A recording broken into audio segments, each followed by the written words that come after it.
আহমেদাবাদের plane ক্র্যাশের যে দুর্ঘটনাটা ঘটল তা যদি আগে থাকতে জানা থাকতো তাহলে সেই প্লেনের যাত্রীরা হয়তো সেই দিন সেই প্লেনে উঠতই না, আর তাদের সাথে এত বড় দুর্ঘটনাটা ঘটতই না। যেমন গুজরাটের এই কাপলটি প্রথমে লন্ডন যাওয়ার জন্য 6 তারিখ তাদের ফ্লাইট বুক করেছিলেন, কিন্তু তারা কোনো একটা কারণবশত সেই ডেটটাকে চেঞ্জ করে 12ই জুন করেন এবং তারপর তারা যখন যাত্রী হয়ে সেই প্লেনে বসে আর প্লেনটার দুর্ঘটনার ফলে তাদের জীবনটাই চলে যায়। একটা ছোট চেঞ্জের ফলে তাদের জীবনটাই চলে গেল। ঠিক একই রকমভাবে তারাও যদি জানতো বা অন্যান্য যাত্রীরা যতজন সেই প্লেনের ভেতর ছিলেন তারা যদি আগে থাকতে জানতেন তাহলে হয়তো এই দুর্ঘটনা তাদের সাথে ঘটতো না। আর আপনিও যদি এরকম ভয়ের মধ্যে থাকেন যে কোনো রকমভাবে প্লেনে উঠলে যদি সেই প্লেনটাও ক্র্যাশ হয়ে যায় তাহলে আপনার কি হবে, তাহলে এই ভিডিওটা আপনার জন্য।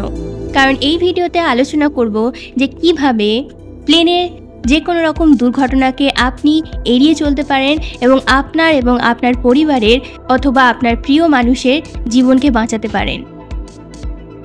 তবে সবথেকে আগে আপনি এই ভিডিওটা অবশ্যই আপনার বন্ধু পরিবারের সাথে শেয়ার করে রাখবেন যে কোনো রকম দুর্ঘটনা ঘটার আগে, যাতে আপনি আগে থেকেই জানতে পারেন আপনি যে এয়ারলাইন বা এয়ারক্রাফটে করে যাচ্ছেন সেটা আপনার যাত্রার জন্য কতটা সেফ হতে পারে।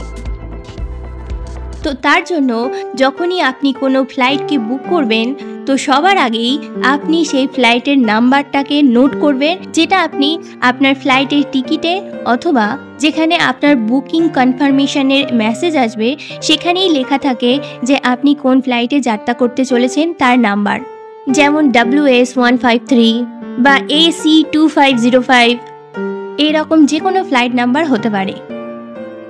এরপর আপনি এই ট্র্যাকিং ওয়েবসাইটগুলোতে গিয়ে সার্চ বাটনে আপনার ওই ফ্লাইট নাম্বারটাকে এন্টার করে দিতে হবে, যার ফলে ওই ফ্লাইট সংক্রান্ত কিছু ইনফরমেশান আপনার স্ক্রিনে উঠে আসবে, যেমন ওই ফ্লাইটটার কি মডেল, রেজিস্ট্রেশন নাম্বার কত ইত্যাদি। আর তার মধ্যে থেকে আপনাকে স্পেশালি ফ্লাইটের রেজিস্ট্রেশন নাম্বারটাকে নোট ডাউন করতে হবে। আর তারপর সেই রেজিস্ট্রেশন নাম্বারটাকে planespotter.net ওয়েবসাইটে গিয়ে সার্চ বাটনে এন্টার করতে হবে, যার ফলে ওই ফ্লাইটের পাস্টের সব ইনফরমেশান আপনার স্ক্রিনে উঠে আসবে, যেমন ওই ফ্লাইটটার বয়স কত, ওই ফ্লাইটের পাস্ট ওনার কে ছিলেন, যার থেকে আপনি জানতে পারবেন এই ফ্লাইটটা সেকেন্ড হ্যান্ড কেনা হয়েছে কিনা। আর আপনি যদি দেখেন যে এই ফ্লাইটের বয়স 20 বছরের বেশি তাহলে সেই ফ্লাইটটাকে ক্যান্সেল করলে আপনি সব থেকে সেফ থাকবেন। আর এখানেই শেষ নয়, এরপর আপনাকে গুগলে যেতে হবে আর সেখানে গিয়ে আপনার এয়ারলাইনের নামে DGCA এর সেফটি রিপোর্ট চেক করতে হবে।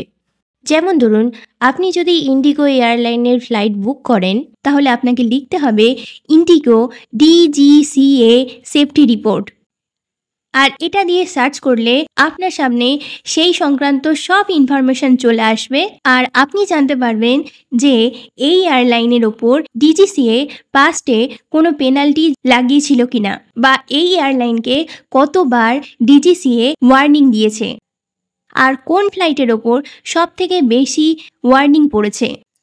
আর আপনি যদি সব এয়ারলাইনগুলোকে এক এক করে চেক করেন তাহলে আপনি পাবেন ইন্ডিগো আর ভিস্তারা অন্যান্যদের তুলনায় মোটামুটি ভালো।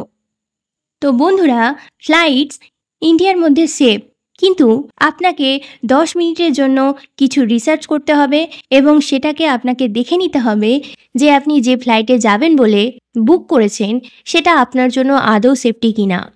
আর আপনার কিছুক্ষণের কষ্ট এবং সময় আপনার সারা জীবন অথবা আপনার প্রিয়জন বা পরিবারের জীবনকে বাঁচাতে পারে।